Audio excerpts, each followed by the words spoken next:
Hello viewers, back to my channel. আশা করছি সবাই ভালো আছেন। আজ আমি আপনাদের সাথে শেয়ার করব সরিষা দিয়ে কচি কলার একটি নিরামিষ রেসিপি। এই রেসিপিটি গরম ভাতের সাথে খেতে ভীষণ ভালো লাগে। যারা নিরামিষভোজী আছেন এই রেসিপিটি তাদের তো ভালো লাগবেই, আশা করছি আমিষভোজীদেরও ভালো লাগবে। চলুন তাহলে চলে যাই মূল আয়োজনে।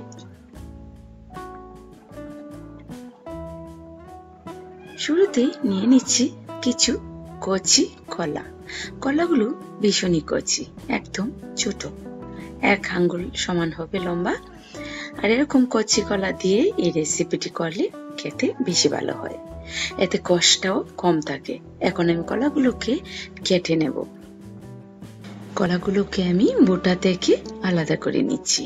আর এই রেসিপিটি করার জন্য সবরি কলা, চাপা কলা এরকম নির্দিষ্ট কোনো কলার দরকার হয় না, যে কোনো কচি কলা দিয়ে এই রেসিপিটি করা যায়।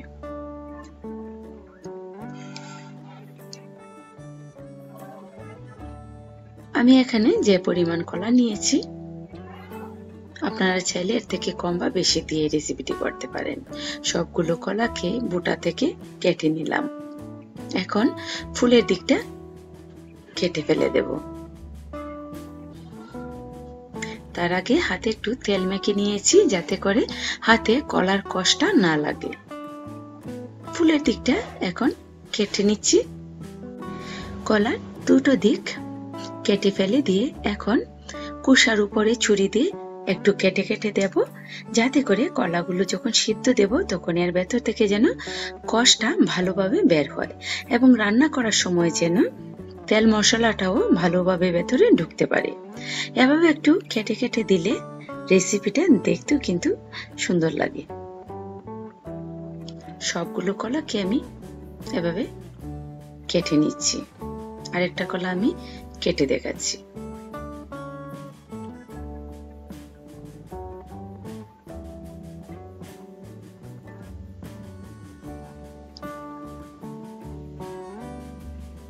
এই রেসিপিটা খেতে কতটা ভালো লাগে আপনারা যখন নিজেরা তৈরি করবেন তখন বুঝতে পারবেন। আর যদি সত্যি ভালো লেগে থাকে তাহলে কমেন্ট করে অবশ্যই আমাকে জানাবেন।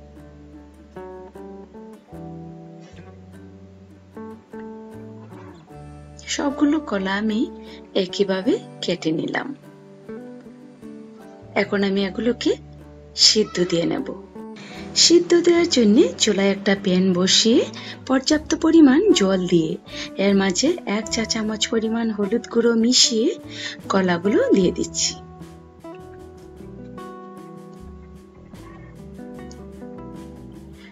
তারপর উল্টে পাল্টে সব দিকে সিদ্ধ করে নেব। ঢাকনা দিয়ে ঢেকে দেওয়ার কোনো দরকার নেই। ঢাকনা ছাড়া এভাবে নেড়ে ছেড়ে সব দিকে সিদ্ধ করে নিলে কষটা সব দিক থেকে ভালোভাবে বের হবে। কলাগুলো সিদ্ধ হয়ে রংটা পাল্টে সবুজ থেকে একটু কালচে হয়ে গেছে, আর জলটাও একদম কালো হয়ে গেছে কষ বেরিয়ে। যতটা কষ ছিল কলাতে সবটুকু কষ বেরিয়ে গেছে। কলাগুলো খুব ভালোভাবে সব দিকে সিদ্ধ করে নিলাম। এখন জল থেকে তুলে নিচ্ছি। কলাগুলো সিদ্ধ হয়েছে কিন্তু খুব ভালোভাবে, আপনারাও এভাবে সিদ্ধ করে নেবেন। এখন আমি চলে যাচ্ছি নেক্সট স্টেপে। চুলায় আবারও প্যান বসিয়ে দিয়ে দিচ্ছি 2 টেবিল চামচ পরিমাণ সরিষার তেল। এই রেসিপিটা সরিষার তেল দিয়ে করলে বেশি ভালো হয়, তবে আপনারা যে কোনো তেল ইউজ করতে পারেন। তেলটাকে একটু গরম করে দিয়ে দিচ্ছি আধা চা চামচ পাঁচফোড়ন, সাথে দিচ্ছি একটা তেজপাতা ছিঁড়ে। পাঁচফোড়নটাকে একটু ভেজে নিচ্ছি। পাঁচফোড়নটা ভেজে দিয়ে দিচ্ছি 4টা কাঁচামরিচ। কাঁচামরিচগুলোর মুখটা একটু কেটে দিয়েছি। এই রেসিপিতে ফোড়নে কাঁচামরিচ দিলে খুব সুন্দর একটা ফ্লেভার পাওয়া যাবে, তবে আপনাদের ইচ্ছে হলে দেবেন, না হলে নাও দিতে পারেন। কাঁচামরিচটাকে আমি একটু ভেজে নিলাম। এই পর্যায়ে দিয়ে দিচ্ছি সিদ্ধ করে রাখা কচি কলাগুলো দিয়ে তেলের সাথে একটু নেড়ে নিচ্ছি। কলাগুলো সিদ্ধ দেওয়ার সময় এমনিতেই সবটুকু কষ বেরিয়ে গেছে। তারপরে যদি কারোর মনে হয় যে কষ ভাব থাকতে পারে, তখন এভাবে তেলে একটু নেড়ে নেবেন, দেখবেন আর কোনো কষ ভাব থাকবে না। তেলে একটু কলাগুলোকে নেড়ে ছেড়ে দিয়ে দিচ্ছি 1 চা চামচ পরিমাণ হলুদ গুঁড়ো, দিচ্ছি 1 চা চামচ পরিমাণ জিরে গুঁড়ো, আধা চা চামচ পরিমাণ ধনিয়া গুঁড়ো, আধা চা চামচ পরিমাণ মরিচ গুঁড়ো, 1 চা চামচ পরিমাণ লবণ। লবণটা আপনারা আপনাদের স্বাদ মতো দিয়ে দেবেন। তারপর দিচ্ছি ভর্তি করে 1 চা চামচ পরিমাণ আদা বাটা। এখন এর মাঝে একটু জল দিয়ে মশলাটাকে কলার সাথে নেড়ে ছেড়ে কষিয়ে নেব। আগুনটাকে মিডিয়ামে রেখে মশলাটাকে কলার সাথে মিশিয়ে নিচ্ছি। আর এভাবে কন্টিনিউ নেড়ে মশলাটাকে কষিয়ে নিতে হবে, তা না হলে কলার সব দিকে মশলাটা লাগবে না। কলাগুলোকে উল্টে পাল্টে নেড়ে নিচ্ছি।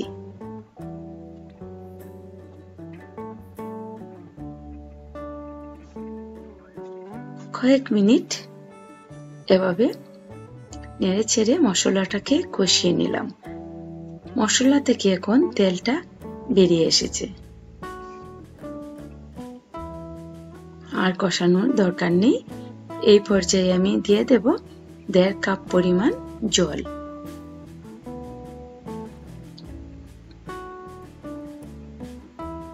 জলটা দিয়ে ভালোভাবে একটু নেড়ে নিচ্ছি।